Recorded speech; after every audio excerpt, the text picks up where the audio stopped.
Look, it's 23rd MAB and we home, man. Let's cook. Hey, man, look, so today, no, I said so today, we got us a new banger right here, man, from Eminem. It's called Yellow Brick Road.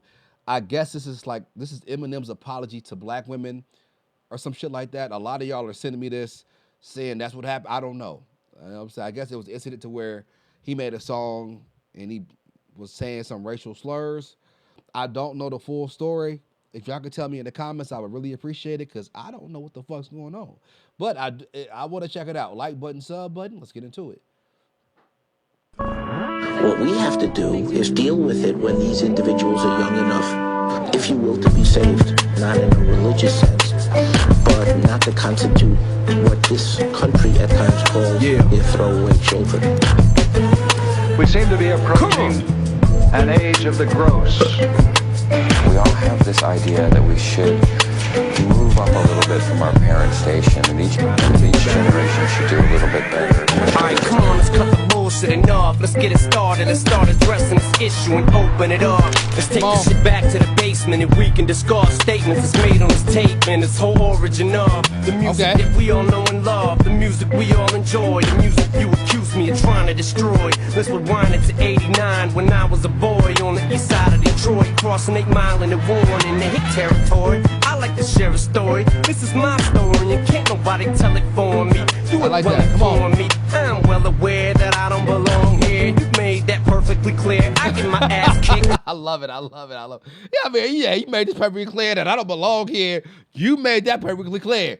By the way, I love stories. I love songs that tells you a story. Like, it's just super dope to me. Good into it. Damn near everywhere, from Bel Air shopping center just for stopping in there, from the black side all the way to the white side. Okay, there's a bright side, a day that I might slide. You may call it a pass, I call it hauling my ass through that patch of grass over them railroad tracks. Oh, them railroad tracks, them old railroad tracks, some good old notorious, so well-known tracks. So let's go back, follow the yellow brick road as we go on another episode. Journey with me as I take it through this nifty little place that I once used to call home, sweet home. Come on, let's go back, follow the yellow brick road as we go on another episode. I've never heard this song a day in my life, I swear to God. But this shit fire. I'm liking it so far. I like the build up to it. You can tell the first verse was literally just like the opening of the story. So, but I'm enjoying it so far. I like the beat. This shit cold. Where the fuck was this at? Yes, I take it through this nifty little place that I once used to call home, sweet home. I roam the streets so much they call me a drifter. Sometimes I'd stick up a thumb just to hitchhike, just to get picked up, to get me a lift up. 8 Mile and Van Dyke, or still a goddamn bike from somebody's backyard. Drop it off at the park. That was the halfway mark to me Kim had to walk back to her mama's on Chalmers after dark, to sneak me in the house when I'm kicked out my mom's. That's about the time I first met Proof with Goofy Gary on the steps at Osborne, handing out some flyers. He was doing some talent shows at Centerline High. I told him to stop by and check us out sometime. He looked at me like I'm out my mind, shook his head like white boys don't know how to rhyme. I spit out a line and rhyme birthday with first place, and we both had the same rhymes that sound alike. We was on the same shit, that Big Daddy Kane shit, but compound syllable sound combined. That day we was down to ride. Somehow we knew we'd meet again somewhere down the line. So let's go back, follow the yellow. So super, hey, this song is hard. I like this shit, and I didn't know him and Proof met like that. Like this white boy don't know how to rhyme, but he spit something that it sounded similar. That to me is super dope. I love shit like this, by the way, man. But yeah, I'm enjoying this song. This shit is fire. Brick road as we go on another episode. Journey with me as I take it through this nifty little place that I once used to call home, sweet home. Come on, let's go back, follow the yellow brick road as we go on another episode. Journey with me as I take it through this nifty little place that I once used to call home, sweet home. My first year in 9th grade, can't forget that day at school. It was cool till your man MC Shan came through and said that Puma's the brand, cause the clan makes troops. It was rumors, but man, goddamn, they flew. Must have been true because man, we done banned they shoes. I had the new ones, the Cool J, Iceland Suede too, but we just threw them in the trash like the yesterday's news. Guess who came through next? X-Clan debuted, Professor X and Glorious. Is this us in the state of red, black, and green with a key. Sissies.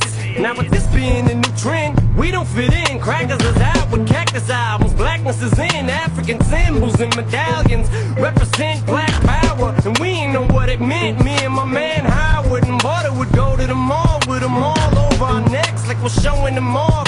Not knowing at all we was being laughed at. You ain't even half black. You ain't supposed to have that. Homie, let me grab that. And that Flavor Flav clock, we gon' have to snatch that. All I remember is meeting back at Mannix's basement, saying how we hate this, how racist, but dope, the X-Clans take this. Which reminds me, back in '89, me and Kim broke up for the first time. She was trying to two-time me, and there was this black girl at our school who thought I was cool cause I rapped, so she was kinda eyeing me. And oh, the irony, guess what her name was? Ain't even gonna say it. Plus, the same color hair as hers was, and blue contacts, and a pair of jugs. The bomb is goddamn girl in our whole school. If I could pull it, not only would I become more popular, but I would be able to piss him off at the same time. But it backfired. I was supposed to dump her, but she dumped me for this black guy, and that's the last I ever seen or heard or spoke to the old foolish pride girl. But I've heard people say they heard the tape, and it ain't that bad, but it was. I singled out a whole race, and for that I apologize.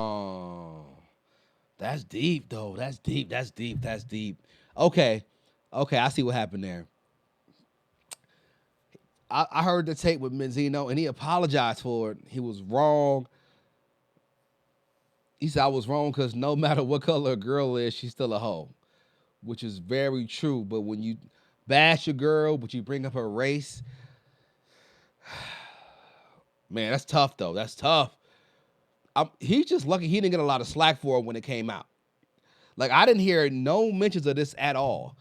Like, at all. Because if it was a black dude in the roles of reverse and he was bashing, like, gays or something, it would have been all, it would have, you know, or if he had, like, a mix, if he was talking about, like, how much he hated Indians or how much he hated Asians, you would have heard about it.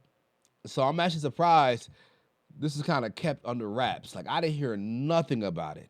And my brother is a hardcore Eminem fan, and he ain't never heard this shit. Like, what the fuck?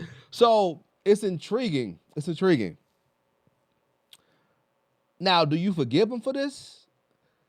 To me, I ain't gonna lie to you, because the shit I heard, like, I heard he was dropping the N-bombs and saying black hole, black this, and the shit that I've heard is racist as fuck.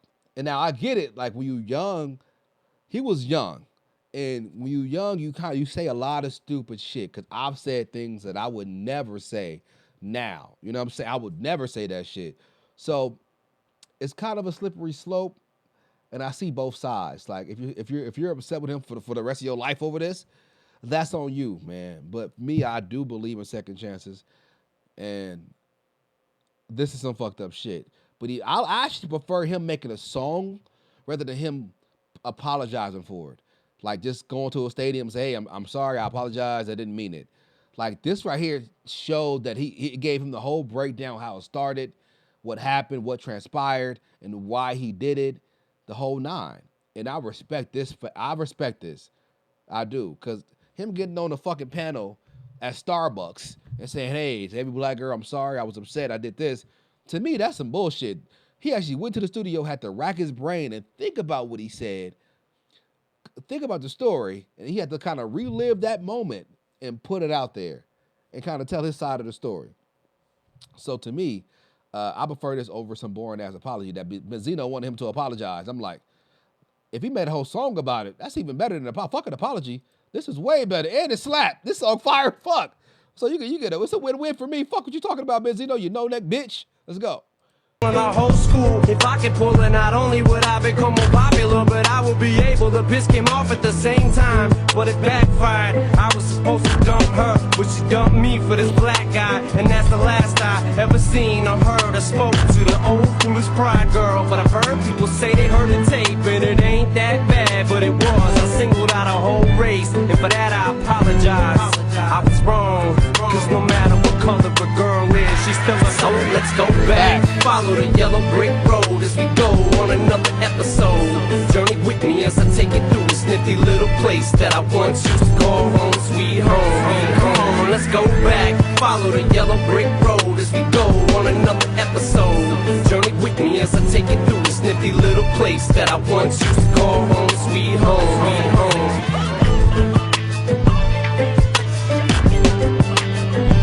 Wow.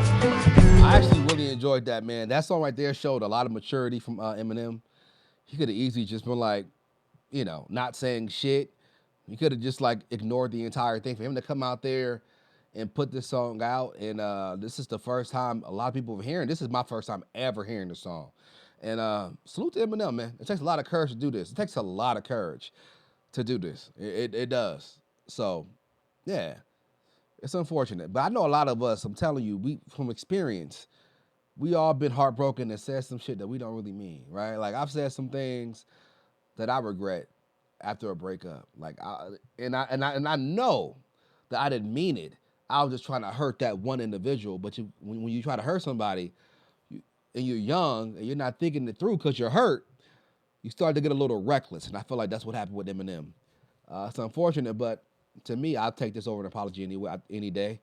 Eminem, not bad at all, man. I enjoyed the song. Like button, sub button. Tell me what y'all think down below. I'm gonna see you boys soon. Kingston, Majesty. Hey.